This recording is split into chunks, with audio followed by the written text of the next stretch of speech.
Hello guys, hello. This is for Air Signs, Gemini, Libra, and Aquarius.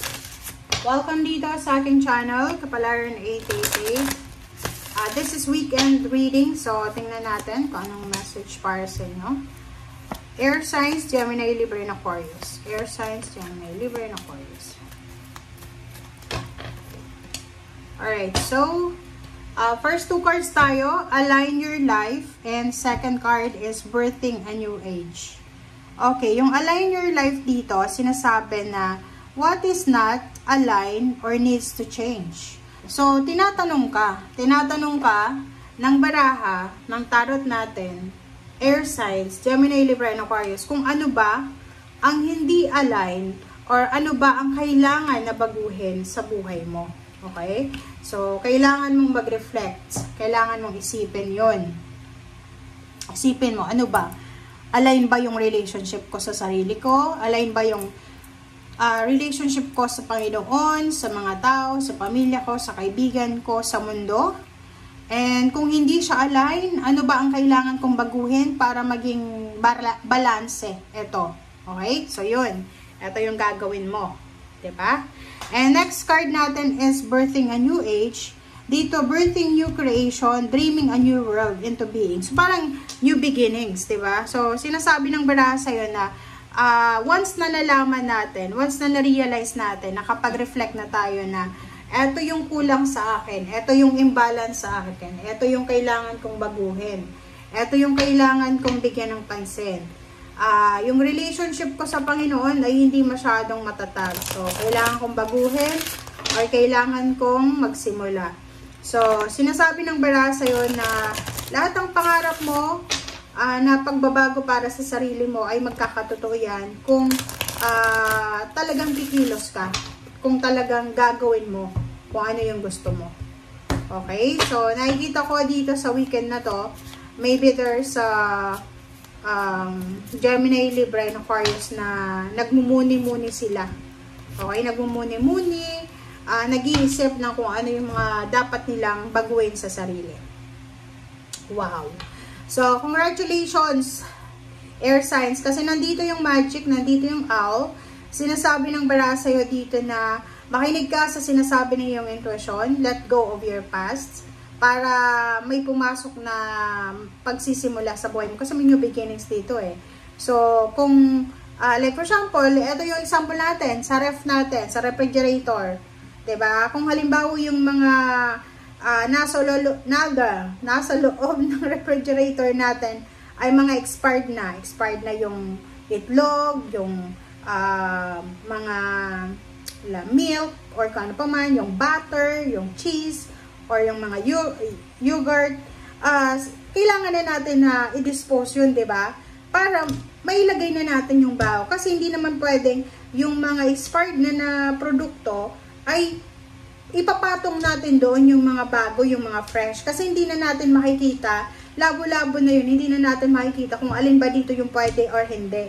So, parang sa bahay lang yan eh, diba?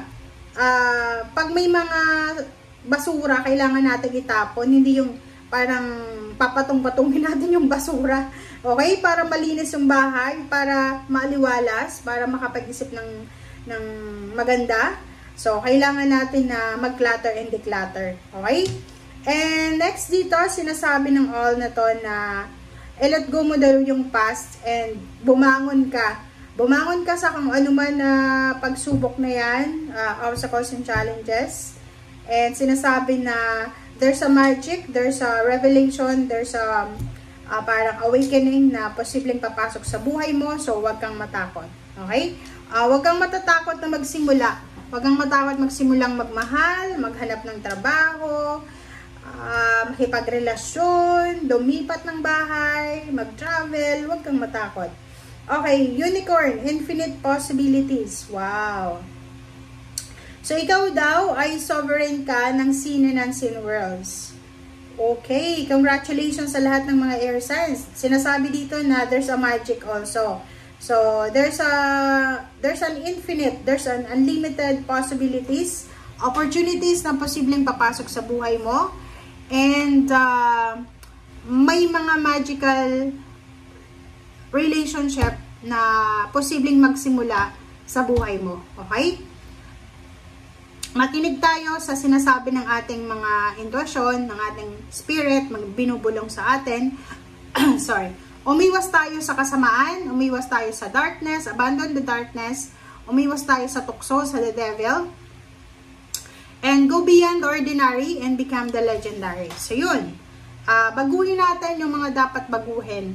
Baguhin natin, like, halimbawa, yung mga lifestyle nyo, yung mga habits, hairstyle, kung ano man na gusto mong baguhin, kung gusto mong magbago talaga ang ibang parte ng pagkatao mo.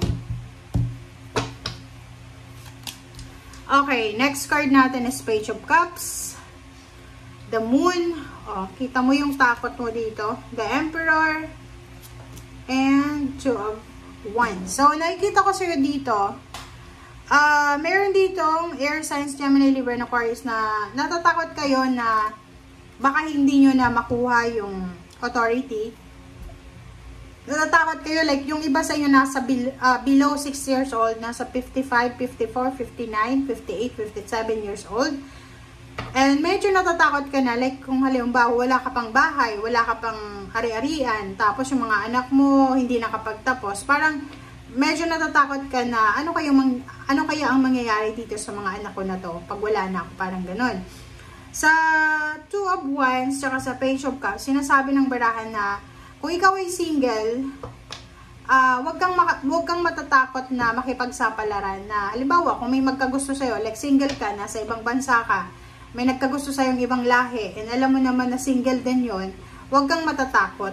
Okay? Kasi yung iba, possible na matakot sila, kasi yun na nga, natatakot kayo sa mga possibilities, sa mga mangyayari na hindi nyo alam. Okay.